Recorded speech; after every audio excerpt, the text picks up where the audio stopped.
Welcome, everybody, to the George Mokoena Show live. This is just a show, man, where I get to tell you what I think about some of the stories that have caught my eye in the past few days. Please remember that this is not the only show that is on this channel. I have another live show that happens every Monday to Thursday at 7 p.m. We are here, and that is where you can jump in. That is where I take calls live via TikTok. So please, subscribe here, follow the TikTok channel, do all of those things. Welcome everybody, like I said, I'm George Mokoena, and I want to talk about a few things today. Okay, so we're going to start it off with the first topic. I'm going to jump straight into it. CAF Pro license versus UEFA Pro license. It's been a talk that has been happening a while. Hugo Bruce spoke about Pitso Mosimane, if I'm not mistaken, and he said that, oh, Coach Pitso, if he had a UEFA Pro license, maybe he would have been accepted that side overseas in the big, in the big place, in the big leagues, right? And this week, in the past week, we had some graduates of the CAF A license program because as part of the new rules over there at the PSL and in SAFA, in order for you to coach in the PSL, you have to have a CAF A license, right? So Coach Tinkler, Coach Hunt, I believe Coach Godfrey Sapula also got their CAF Pro licenses, CAF A licenses that were being celebrated. But this, of course, then brings around the question that how do you rate these licenses next to each other? How do you make sure that if I have a CAF qualification, CAF A, CAF B, CAF Pro, how do I know that that's going to serve me elsewhere? And part of the reason that we bring this up is that we've had CAF Pro licensed coaches, like for example, a Pitso Mosimane, struggling to get into Europe, struggling to be benchmarked. And this week, during that graduation ceremony, we got a little bit of insight as to why this happens. Walter Steenbok is the technical director of SAFA here in SA.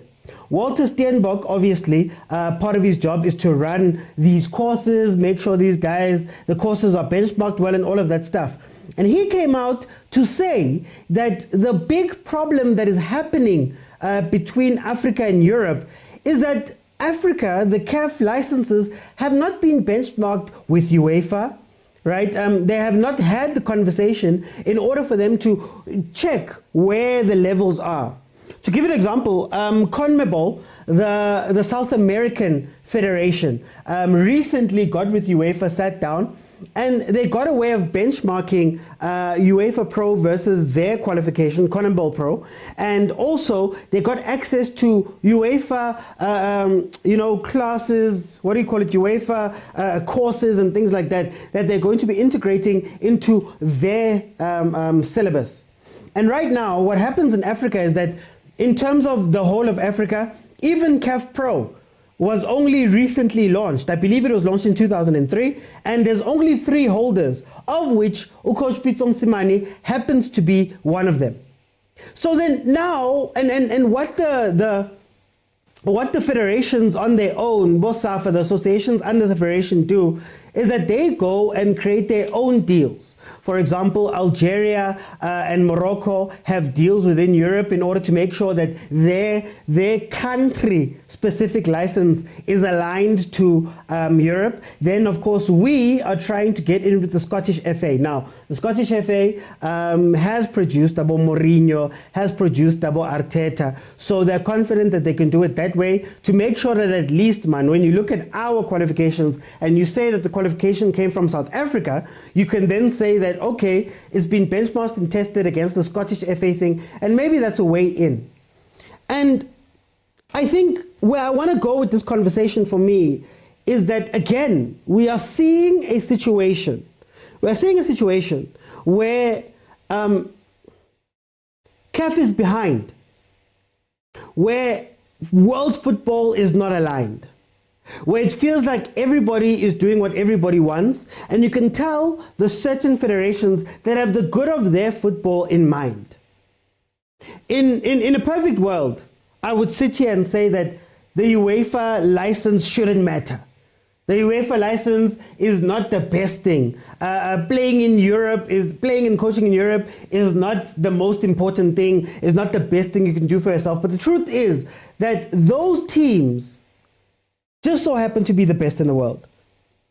Best facilities, best money, best everything happens to reside in Europe. And for us to grow, sadly, some of our people have to go that side in order to test themselves versus the best, get better, and bring back those learnings.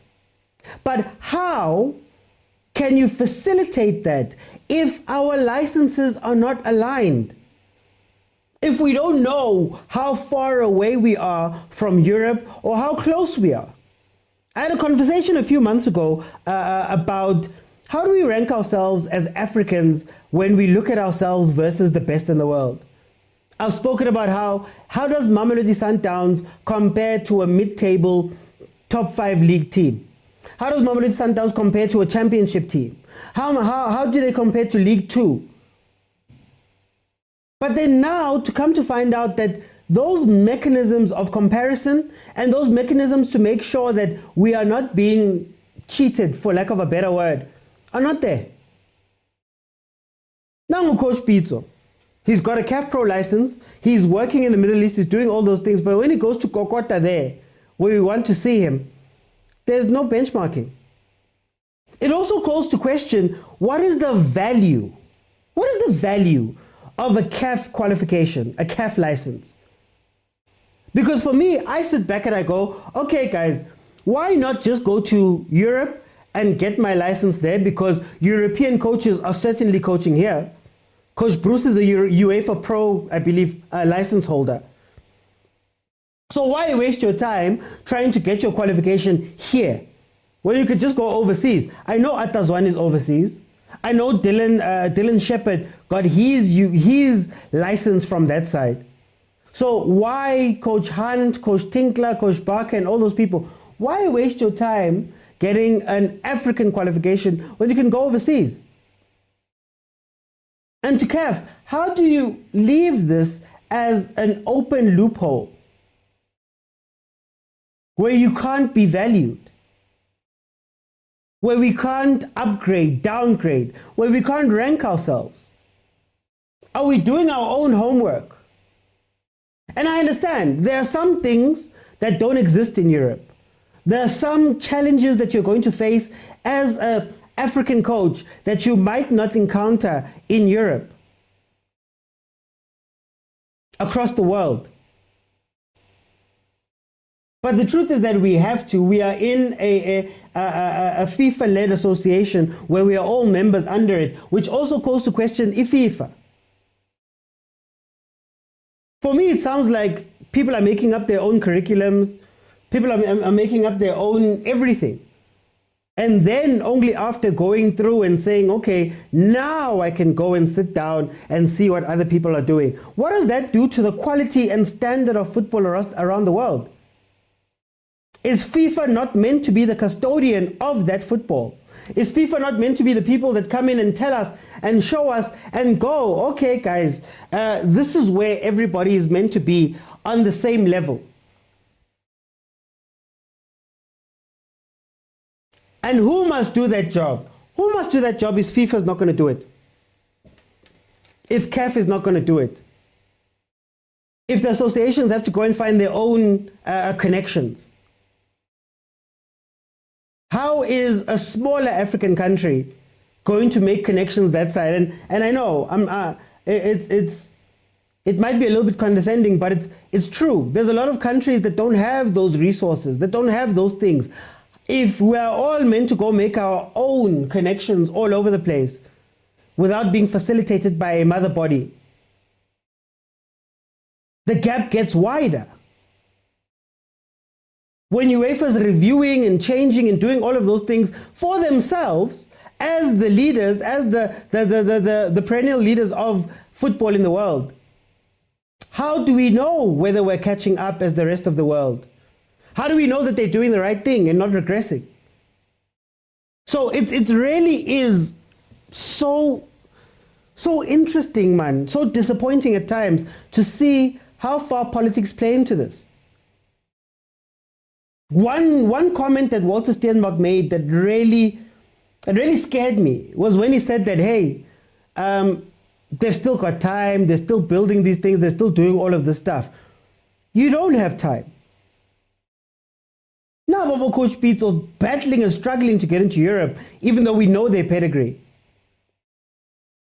Having to go to all types of extra courses, Libo Michela Teta and all of those people, extra courses, in order for him just to try put his head above water. What of everybody else that's going to follow him if this is not fixed right now? If this is not benchmarked? What happens to Coach Rulani? Budding young coach, incredible coach. I think, I'm not sure about his qualification, but can you imagine having a Coach Rulani who is now struggling to take the next step in his career? All because of structural issues. I don't know about you, but it shocked me. Because for me, all this time I was walking around thinking, okay, CAF Pro is the highest qualification you can get in Africa. I guess it's been benchmarked. When Coach Pitso was announced to get it, the picture that I'm using right now, everybody thought, oh wow, he's taking the next step. Coach Pitso might be back in the continent, might be back in the country.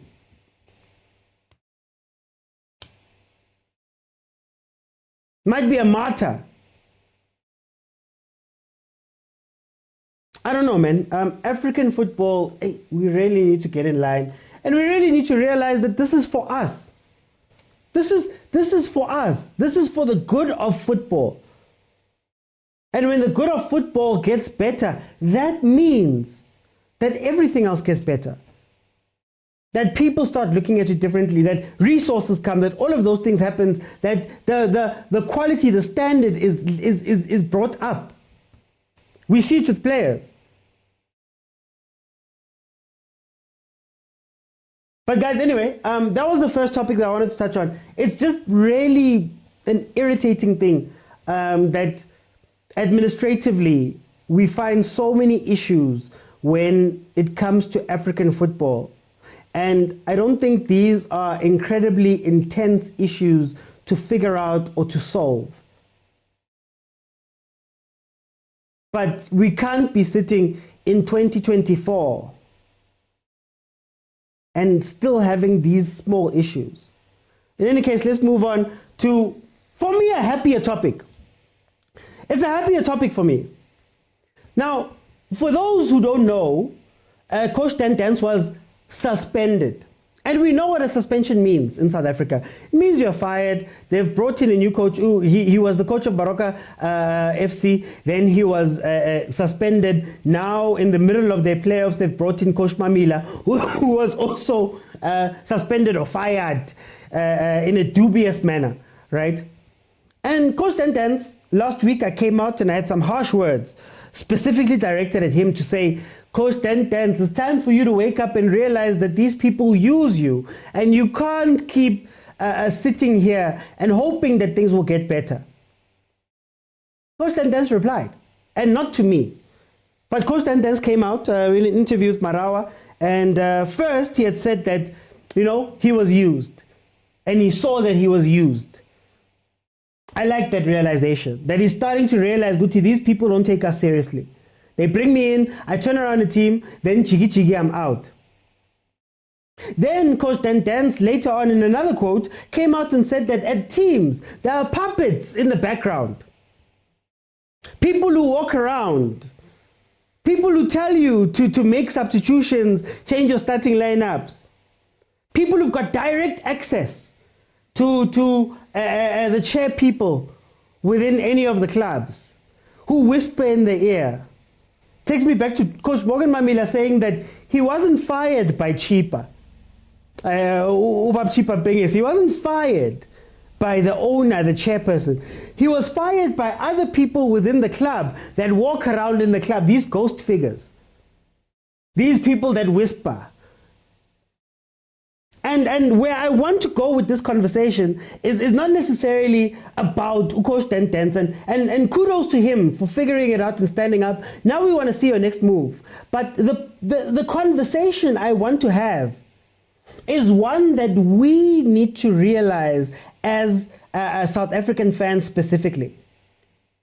I've spoken many a time on this show and my other show about us thinking that the buck stops with the coach. Us thinking that coaches are the be-all and end-all. That yabona coach masimfayarile and his chinchu coach, it's fine. Meanwhile, there are so many people that walk around in the background. There are so many people, guys, to run a football club is not a 5, 6, 7 people job. It's not a 10 people job. To decide on scouting and to run a development and to make commercial decisions and to do all of those things is not a 10-person job. It's not Bobby, Kemiso, Jessica, Dr. Mtaung, and Kaizer Jr. It's not a 5-people job. There are plenty of people who are in and around clubs that we have never heard of.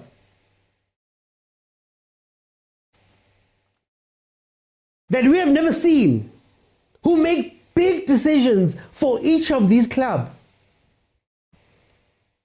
There's people on payroll that walk around. Coach Steve Compella spoke about Elasto Capoenza. Apologies if I'm getting his surname wrong, but he spoke about him. If it was not for Coach Steve speaking about him, I wouldn't know who the manager of Morocco Swallows is. You wouldn't know who this person or that person is. We don't know right now the roles, responsibilities, and the people who are making big decisions within our clubs. And it's up to our coach then tends to say, guys, ningapegi mina kuphela. How many clubs are suffering, not moving forward, not progressing, not winning trophies, not going to Africa, not finishing in the top 8, not doing all of these things? How many clubs exist that are in that situation? But how many times have you heard of an executive management person getting fired? Outside of maybe Coach Mamila right now was the TD. Who's the technical director of your club? Who's the manager? And these are the things that I think it's important for us, as fans, to learn and to take into account when we speak about our clubs. Last week I spoke about Nabi, or the week before I spoke about Nabi, and I said, for me, Coach Nabi can come, Coach Pitso can come, anybody can come. Great. It's wonderful coaching hires. Mara, what changes are we making in the back? Or are we entrusting the same people that have put us into situations where coaches are being changed left and right, where players are unhappy, where contract situations happen and the clubs are being questioned, where people are not being paid, where sponsors are not... Those are all job descriptions of people that are meant to be in a football club. So then are we allowing those people to stay and still dictate what the clubs do on a day-to-day basis?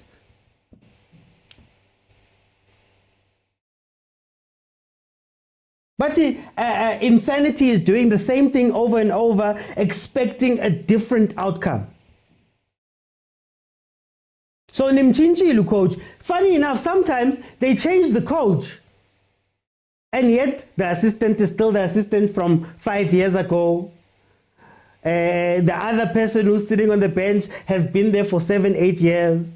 The other people are doing that. The people in the back by a fan. How do you move forward? Now, Mamelodi Sundowns, I will use Mamelodi Sundowns as an example a lot. Structure siga Pitso best corner. They set the structure for Pitso.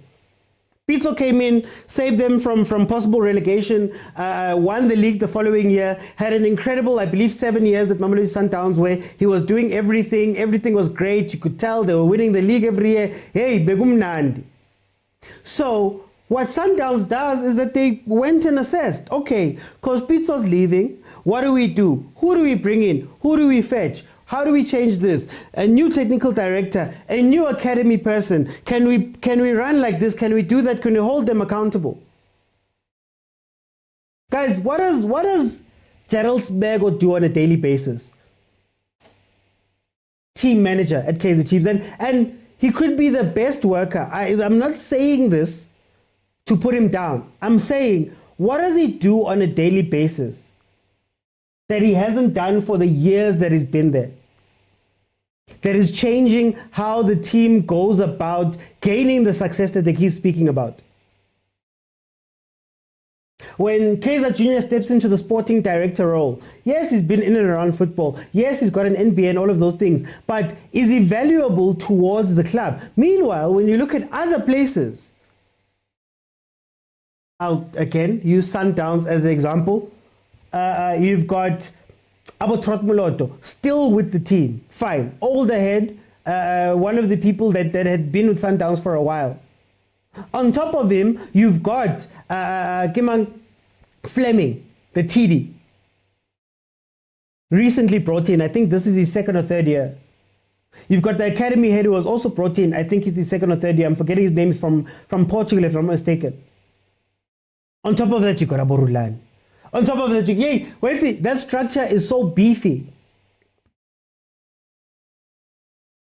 So how do we hold people accountable that we don't know? And I think it's done on purpose, but I don't want to get there. How do we hold people accountable that we've never seen and we don't know? It just so happens that Kevin Johnson, Mulifinteki, Kemang, Lihonolo Siema, and all of those people are the front people. They're in the window pane. You can see them, you're looking at them, we know them, you can judge them. Hey, 3 points, how many points, this and that, they've done well, they've won this many games, they've done all of that stuff. So when we get angry and we want coaches out, I'd like to believe that we've got a little bit of thought behind why, we've got an idea about why we want that person gone. But what about the back end people? What about those people whose day-to-day? I asked the other day, Guti, if you are still looking for a coach right now and you're still agreeing with coaches and you're still doing those things right now, there are some people that wake up in the morning, get in their cars, drive to the headquarters of whatever team, and they're there for the whole day. The whole day. And when do we hold those people accountable? When do we say, we've gone through 8 coaches in the last 6 years, we've had 8 coaches. Each of those coaches have only been able to get us maybe a maximum top 6 finish. Number 6, that was the maximum. When do we say, Yazin guys, ngati kono umuntu lapha ku-executive who must go? CEO, what are you saying about what's happening at the club? Technical director, what are you saying about what's happening at the club? Zbanban, what are you saying about what's happening at the club? But we don't know them. So I'm so glad Coach Dentens came out and spoke and said that there's people, there's puppets, there's people in the background who work against whoever's come in, who work against the coach, who work against the players. All the while reporting back up there and telling the chairman, man, hey, ngathi lo muntu akekho right, masim suspend. Lihlono Siema gets into top 4 with Skukuni. Lihlono Siema gets into top 5 with Polokwane City. Coach Dan saves you from relegation, takes you up to a top 8. You possibly win a trophy. He's got a Nedbank Cup. He takes you from a mid-tier, bottom mid-tier team in the NFD and puts you in a playoff. But there's people whispering, I mustn't keep it. Hi, Yazini, chairman. I don't like how this person is acting right now. And it's always when they do well. And also, we have to ask questions of the owners. What do you say? Ngikhumbula story se Royal AM when Royal AM had fired John Maduka and Sinki Mnisi had brought in Kabozondo had brought in 10 tens to hold that job for a little bit or whatever. And then apparently when the owners came back from holiday, allegedly, they came back, found these changes and wanted to hold those guys accountable because they didn't approve of a sale. You hear stories of chairpersons not knowing what's happening within the clubs that they own, not knowing good time and guys. So then you also have to ask them that, you're getting reported back by these people who are in the background. Meanwhile, your team is doing well. You start struggling. When do they come in and say, but guys, Nani, what's happening here? Why do you have a club? Why do you own a club if you're not even going to keep up with it? And do these people have so much power that they can supersede and oversee whatever you say? That are running teams with impunity? That maybe I'm shouting at Chipampengesi, but at the end of the day, he's not even making those decisions. How do you guys run your clubs? Every year, coaches get suspended, coaches get moved. New coach must be found. New coach is found. New coach must be moved on. We have to go find another one. New coach comes in, can't even sign players, can't even do anything. Then they're moved out. Meanwhile, there's people who are sitting there quietly running these clubs. I like this. I like this for Coach Tentens. And like I said in the beginning, Coach Tentens, I love that you said South African clubs, because I'm hoping that in your mind you are going, you know what? Maybe South Africa is not all that is built up to be. Maybe I can go test some waters out there in the world. Maybe it's time to look past these South African teams that are going to treat you badly, that are going to suspend you and fire you, masekshisa. Sometimes not even makshisa. Sometimes it's going very well, but somebody is unhappy. These someones that people talk about. And maybe contractually you guys are going to come with something different. Maybe you're going to come with stronger contracts and things like that. But it's very interesting to finally, the point I was making, who are these people in the back that are running teams that we don't know, that are deciding people's fates? And while we scream, while we scream looking at these people, who's been sent out to deal with us, who we see on every day on Supersport, there are people in the house who are sleeping very comfortably. There are people in the house who are living life. Hey guys, what do you do? Even small things. I still don't know what Coach Atazwane's role is at Kaizer Chiefs. Right now, I still don't know. I'd like to assume that we all don't know. So, how do you hold Atazwane accountable within the structure of a team? We need to learn more and know more about our own teams. We need to learn and know more about the people who are running our football. Actually running them. The guys in the back. Because I think to fix our football, we need to really be able to hold everyone accountable and even know them, even down to SAFA level. SAFA has 47 vice presidents. Members of the NEC, 47 who sit on an executive, who sit with Danny Jordaan, who sit with Lydia Munyepao, who sit with those people. Asbazi. So while you're crying about Danny Jordaan being re-elected, they caught him, they brought him in again. We don't even know the people who are voting. We don't even know the people who sit in AGMs. We don't even know the people who are deciding things and voting yes and doing all of those things. We don't know them.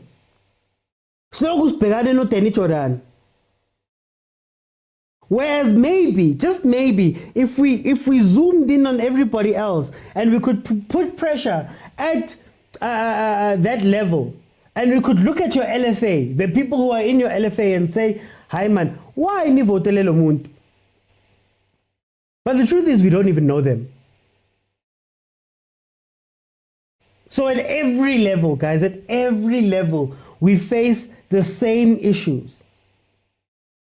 Lack of knowledge, a lack of transparency from the leagues, from football. And that's why nothing's getting fixed. You can change tires as much as you want on a car. But if your engine is not you're not going to go anywhere. You can wash it, it can be clean, it can do everything, but by the time you need to get inside there and drive. So for us, we're changing tires, we're changing everything, we're washing the external. But when it comes down to it, there's a lot of things internally at our football clubs that are issues. A lot of people that are in the clubs that are not doing well enough within their roles. Some might say are stealing a living. But in any case, guys, thank you so much. Well, I'm going to move on to the next topic. We're going to talk about Stellenbosch. And I want to talk about Stellenbosch from this perspective. We all know Stellenbosch FC is going to be playing in Africa. We know that Stellenbosch FC has positioned itself as a team that wants to take the next step, that wants to compete with the big boys, that wants to, hopefully in the next 4 or 5 years, become a big team in their own right. So, can't be surprised. I'm shocked when we're hearing rumors of players moving out. We've heard rumors about Adams. We've heard rumors about Reyners. We're now hearing rumors about Toure, one of their star centre backs. We're hearing rumors about all of these players. And I find myself thinking, what do you want to do?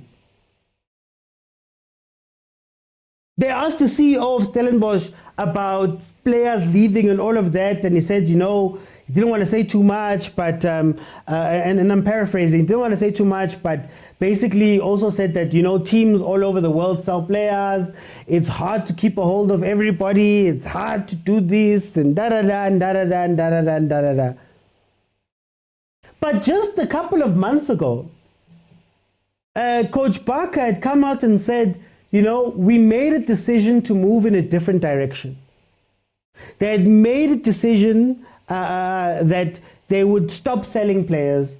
They would try get a core team that is going to stay with the Stellenbosch. And I know it's premature. We still have to see how it moves.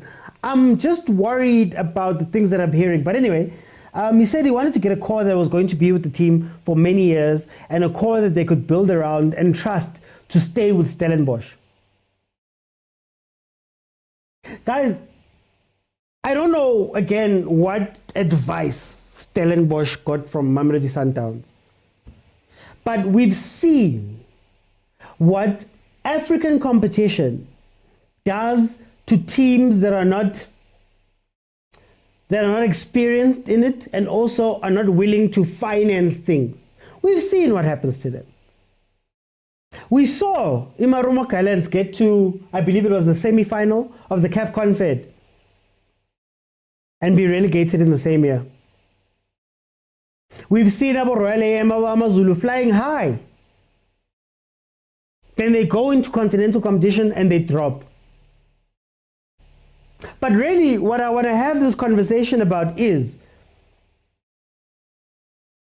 are you serious about what you say you want to do, or are you not? Mamelodi Sundowns might shed some players, but Mamelodi Sundowns brings in, you would say, at the same rate that they let out. Sometimes they bring in more than the people that they've let out, so that they can have a competing squad. And that takes money. That takes resources. You look at the Pirates, hardly is selling players, might even loan players out. They bring in players and do all of those things. Why? Because they are not a selling club, they're trying to move forward. But if at this moment you are unwilling to say, guys, here's my team, Ungahambi Tore. Here's a contract that we can give you that can keep you here for 5 years. Here's a contract, Adams, that can stop Mamelodi Sundowns from looking at you. You heard Coach Barker coming out and saying, oh, he'd much rather go overseas at this point. No, what are you guys doing? Can't you give him something, man? Bamba. Let's make it worthwhile. That's what you need to do if you want to compete with the big boys. In fact, not only are you meant to be keeping Nabo Tore, Nabo Igreinas, Nabo Adams, Nabo Titus, and all of those players, not only are you meant to be keeping those guys, you are even meant to be adding more. But like people always say to me, a lot of the PSL teams are selling teams. A lot of the PSL teams feel like they need to sell to survive. Guys, Stellenbosch is owned by the Stellenbosch Academy of Sports, which is owned by Remkro, which is owned by Johan Rupert, richest man in Africa. That's not a team that is pining for money. And I know they chose a model where they wanted to be frugal and develop and all of that stuff. Yeah, but now you're knocking on bigger doors. If you want to go compete with these guys that you guys are saying that you want to go compete with, those guys spend Ahly's budget. For example, Ahly's budget, the top team in Africa, is $88 million, if I'm not mistaken. I believe it was $88 million a season. Convert that into rands. Mamelodi Sundowns is out here buying 51 million rand players, 46 million rand players. They're bringing in Abo Divide Lunga, Abo Obas. They're bringing in Abo Lodge. It's bringing in to bolster the squad so they can go do what they need to go do at a high quality level. Stellenbosch, when you sell Toure, are you going to be able to bring in 2 players that are going to be able to give you that level, that standard when you go play in Africa? Abo Amazulu.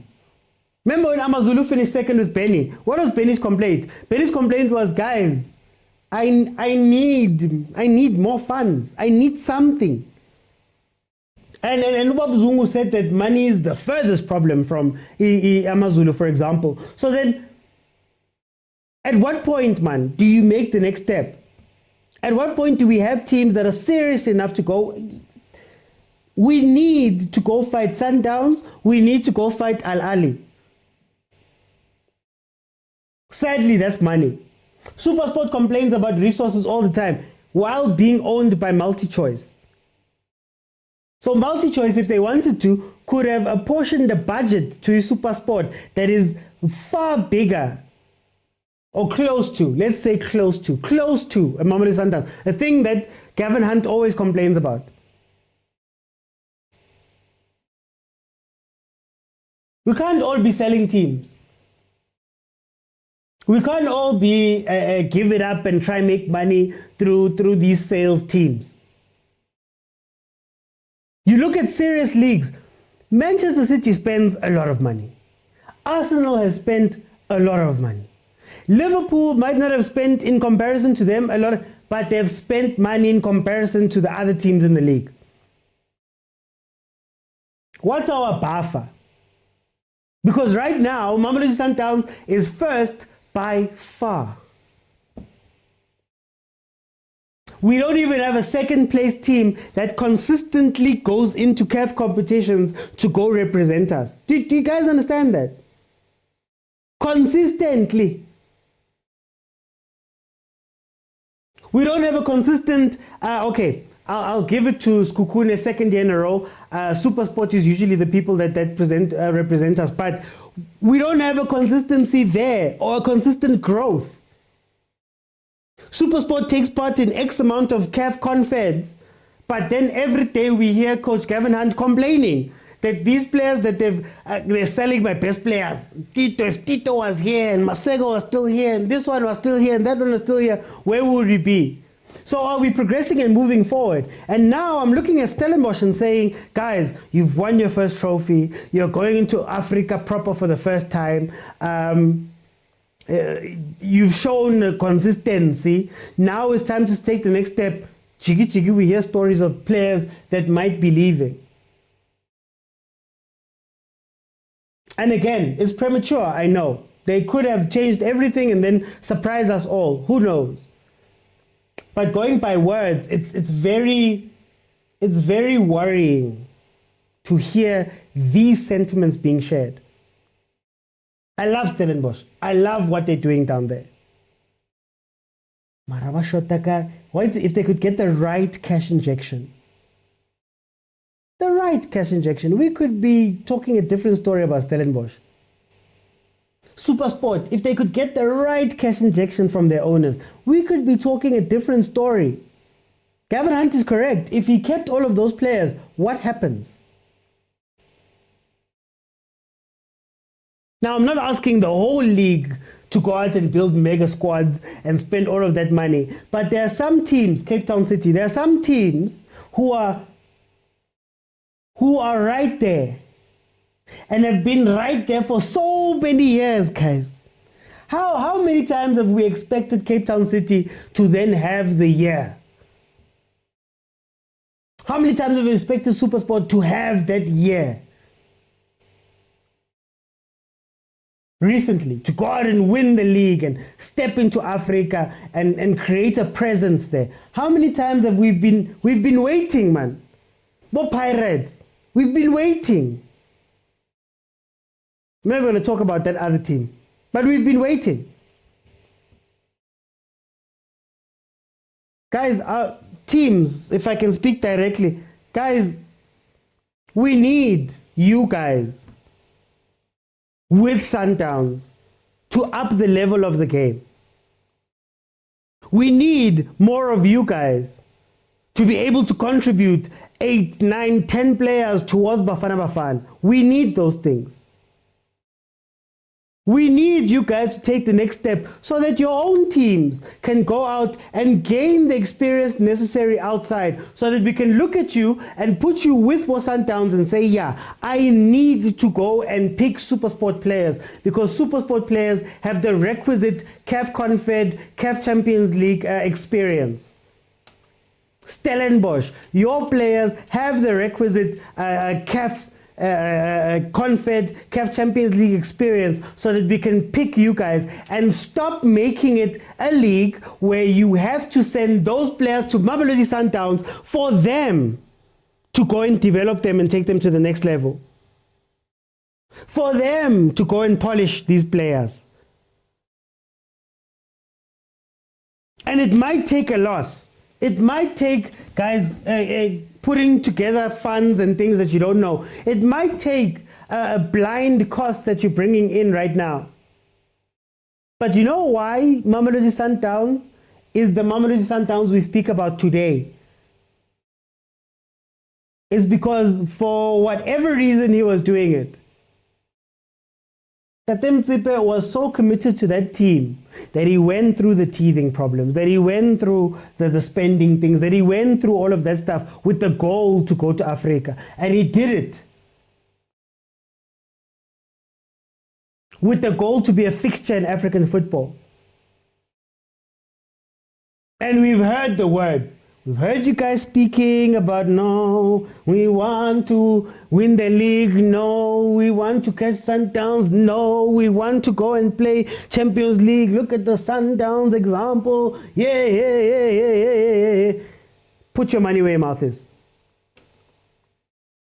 Put your money where your mouth is.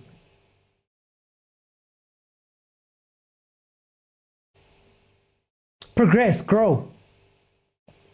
Coach Benny is a Manchester United coach right now. He was here in KZN. Right here, KZN, coaching Amazul. Got them to number 2. Ask for players. Ask for the next thing. Ask to move forward. Ask for chartered flights. That one we've heard from Gavin Hunt. That's how you become better. But anyway, guys, just so that I don't take too much time, our teams need to really pull up their socks. Our teams need to really show us that they're actually committed to us, and it's not just talking. It's not just for the sake of talking that they're doing whatever they're doing. Last topic for today that I want to speak about. And I want to start it off by saying I am not talking directly about Urile. I want to talk about comments made. So, Urile Mfukeng is obviously a Pirates star. He's a starter. He's incredible. He scores goals. He plays with a maturity that is far beyond his age. Yes, there are things that he needs to clear up, but he plays. When Bafana was playing in these two games, Zimbabwe and Nigeria, a lot of people came with the sentiment that they need to be protected. They need to be protected. They are not ready. We need to make sure that we don't kill their careers and all of that stuff. And sometimes it feels like it's the prevailing sentiment of young players in South African football. We can't, don't rush him. Eh? Don't rush him. What will happen if this? What will happen if that? What will happen if that? Will he be able to bounce back from this? Will he be able to do this? Will he be able to do that? And personally, I think that attitude is what lands us in the situation we have, where a person is a youngster at 25, still got things to learn at 26. We're still waiting for him to get to his peak at 27, at 28, at 29, 30. I had a conversation with somebody the other day where we spoke about Umkhulise. And I was like, do you understand that Umkhulise is a 28-year-old? They were like, no, man. He's a Umkhulise. He's a youngster. And I was like, no, he's 28. We even looked it up. We pulled it up and I was like, that man is 28 years old. So if you're still waiting for his potential at 28,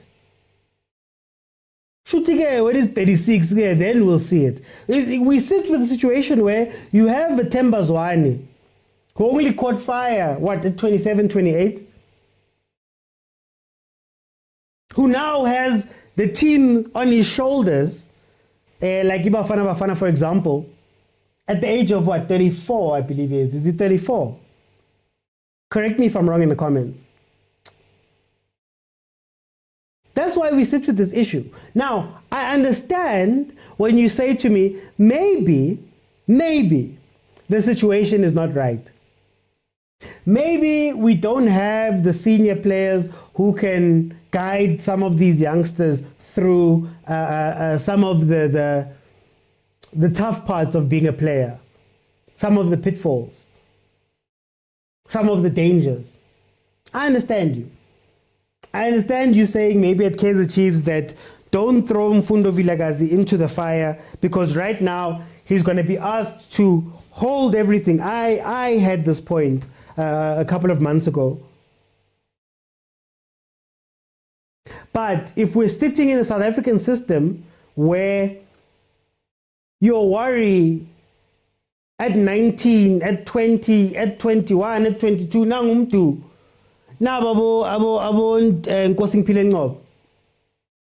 If we're sitting with the idea that those guys are not ready at that age, then what have we been doing? Guys, there's youngsters playing all over the place. Abo Messi Lava made their debuts at 16. Abo Mbappe, I know Saka came in at 17 if I'm not mistaken, at Arsenal. We used to have that. Abo Swahla coming in at 15 years old. Abo Penny leaving South Africa at 17, 18 after having 2 years under his belt. After playing for 7 Stars. We watched youngsters coming in and playing in our league and growing and doing like that. Our Pirates, our Chiefs bringing in readily made players at 17. So for me, it brings two questions to my mind when we speak about the youngsters. Number one, what is happening at development level? What is happening at development level that is stopping these players from being ready when they step onto this pitch? When I'm 17 and it's now my time to jump and make the next step, what is making it that they're not ready? Think about the players we've seen come in young and just already fit in and play with a maturity and understand tactics and know all of those things. That's a function of development. That's a function of making sure that these guys get the necessary tools so that when they make the jump, they are ready to go into that team. I don't remember a junior Khanye needing 3 seasons at Kaizer Chiefs first team in order for him to, get used to the thing and play. He came in and played almost immediately. But it's the difference that back then, that development was so, strong, was so, they took care of so many things that we weren't getting half-baked players. Is it maybe because at the time there were only a handful of developments? So even with those developments, man, you had to go pick the best of the best. You could pick the best of the best and fill out a school because there was only a handful of you guys. And, and therefore, you could build it. Excuse me. You could build it. So what is happening now? That Shabalala jump into a first team and have to then go play DDC games a year later. And a lot of these teams that are developing youth are not doing it because it's a love of the game and all of that stuff. They're doing it because it's a necessity. I spoke just now about Stellenbosch and Supersport and all of those guys. The reason why they need to keep creating these players is because Ziawa. And even then, those players, you see different players when they land at Sundowns. For example. So are we doing enough in the developmental structures? And then number two, are we doing enough when they get to the first team? I see so many teams that have experienced players, older players. But is it a fertile ground for me to bring in somebody who's young and make sure that you guys are going to look after him? And by looking after him, yes, there's a mentorship side. There's a side where no Ntwana Friday is Kaya, no Ntwana teaching him those things. But there's also on the field. How many teams in the PSL can say that they've got their departments down 80-90% where you can fit in? Because part of the reason why Lamine Yamal is doing what he's doing, why Abo Saka were doing what they're doing, why Abo Rashford at the time were doing what they were doing and all of those things, is because when you come into my team, I don't expect you to be a star. I expect you to play your role. Konita, Abantu that have been here, they will tell you what to do on the pitch. They will take care of different things. There's a Patrick Mabedi in defense who's the captain. He's going to take care of his role. That one's going to take care of his role. They're going to teach you how to play this game. They're going to do all of that stuff. Meanwhile, in a lot of teams who are asking these youngsters to walk into places where you must be the grown-up. And there's a lot of things they have to learn. But more importantly, a trust factor. Puso Ditejane was one of the star players in the DDC. Puso Ditejane was an incredible right back for Kaizer Chiefs. Then, of course, they had that whole falling out over the ball boy stuff. And he didn't want to be a ball boy. He felt like he needed to have progressed into the team, rightfully so, and all of those things. Got released, arrived at TS Galaxy. Now he's a starter.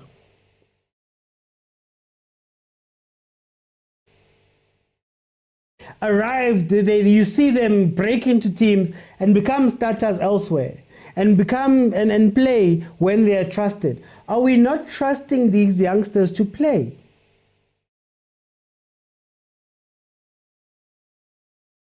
And the ones that are being trusted, like I said before, is push comes to shove, and they don't seem to be getting the type of development you need in order for them to be in the thing. They're not playing in teams that are maybe successful enough to go and chase the biggest team and maybe give them other exposure and other different challenges. We can talk about that. But are they trusted in general? And how do we receive that trust? Where I will agree with a lot of people when they speak about the fan side, they always say that the fans are toxic and the fans are the ones that, you don't want to expose this player. True. I'm not going to lie. Which is why the other part of this, outside of development, the player themselves and the team, now we have to look at ourselves. Are we willing to watch Rile come out versus Nigeria, get embarrassed, let's say he got embarrassed? Are we willing to not come out screaming and shouting and to say, Yazini boy, well done. There will be other games. We're going to protect you. I know with my team, we call for the kids every day. We call for them and we say, why isn't Vilakazi playing? Why isn't Zwane playing? Why isn't Shabalala playing? All of those people. But are we also, as a football consuming public, are we also willing to go, it didn't go well? Let's be patient. It didn't go well. Let's put our collective arms around this player and protect them. Which is why I agree somewhat to those people that say it. But for me, just play the youngsters, man. We talk about risk and reward. What are most teams risking? Are you risking a 22-point lead versus Mamelodi Sundowns, where Sundowns has won the league? Are you risking that game that you lost 5-1 the other day, that game that you lost 3-0 the other day, with your so-called experienced players who have not even been able to get you into a top 8? What exactly are we risking? And is the reward of that risk not way more lucrative than the losses? If I have a 16, 17-year-old that is ready to play in the PSL, that is ready to start in the PSL, and they're playing games, even those selling clubs, imagine what you could get in return for that. Ujomo showed us a long time ago, but anyway, imagine what you could get from that. Over and above the fact that now you'll have a 16, 17-year-old in 3 years' time who will have played X amount of games and have so much experience that your first team, you could be set for a good decade with some players. That bafana could be set for a very long time and create a pipeline of quality players.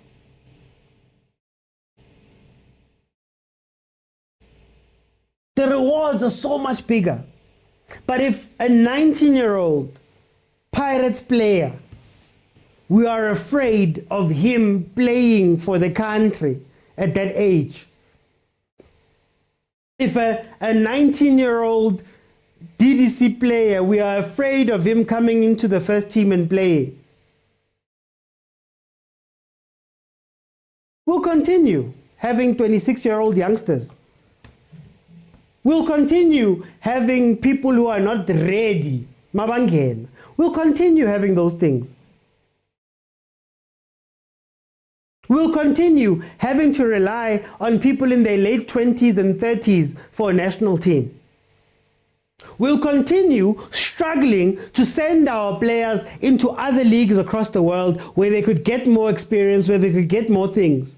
Right now we're speaking about Salem Dow.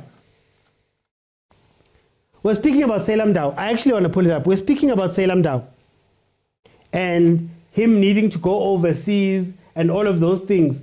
Sela Mdau, Khuliso Johnson Mdau, according to Google, was born on the 26th of April 1995 and is 29 years old.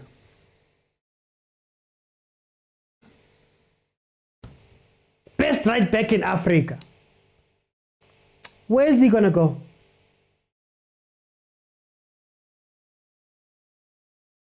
Is he going to go into the biggest leagues? Is he going to play for the biggest teams and have a 2-3 year stint where he can grow? Under 32 when he leaves.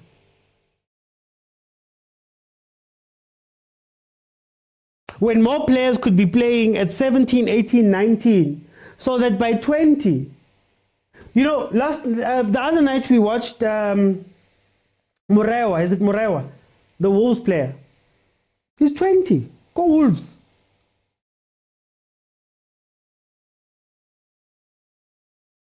He's leading Zimbabwe, and I know the comparison, but he's leading Zimbabwe. 20 years old. Already, that side. Abu Penny. Leaving here to go overseas at 18, 17, 18. I believe Benny was playing for Bafana at 17, if I'm not mistaken. Correct me if I'm wrong. Got to go to Porto, got to go to all of these different teams, even landed Kobo Blackburn at 26, 27. Prime ages. But Tina, nangu Sailor. Sailor was playing for Black Leopards. Sailor was doing all of those things. Finally got properly, quote unquote, developed or whatever at Mamelodi Sundowns. He's 29. Where's he going to go? He's 29. Abu Shabalala Laba, wanting to go overseas at 28, 29, could only get a move to Israel. No disrespect to Israel. Could only get a move there, played there for a little bit, had to come back home. Because you're older. My closing remark is that we need to trust these players. And it's not all of them that are going to work out.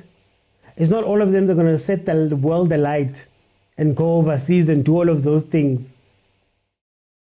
Some players will be local. But it will be a local 24-year-old with 7 years experience. As opposed to a 24-year-old, oh no, you know, he's still growing and he's still learning and he's still doing whatever. We need to trust these players. And I think we're being a little bit overprotective. That's what I think. I think we are gearing ourselves towards the worst case scenario. And sometimes, guys, for the most part, it's not the worst case scenario. They'll land, they'll find their feet, whether it's, again, overseas, whether it's here in the PSL, they'll find their feet, but give them a chance. Guys, that has been the show. If you have not subscribed, please subscribe. It really does help. The interactive show where I get to speak to you guys is going to be at 7 p.m. So you can watch it either on YouTube, I've got horizontal and vertical, or you can watch it on TikTok. The nice thing about watching it on TikTok is that at least there you get to follow and call in. You get to request and give your voice to the show. I can hear you, I can speak to you live. So that's the nice thing. It is a live interactive show. So please check that out. If you want to watch any of the previous episodes of that or even this show, they are available in full on YouTube. And you'll be able to, you know, talk to me in the comments and all of that stuff and see how we are. And should you so feel and confidence, I trust you. I'm not gonna wait for you to grow up in talking. Like, jump in and let's have a conversation. Guys, it's been great. I'll see you then tonight at 7 p.m. Bye, guys.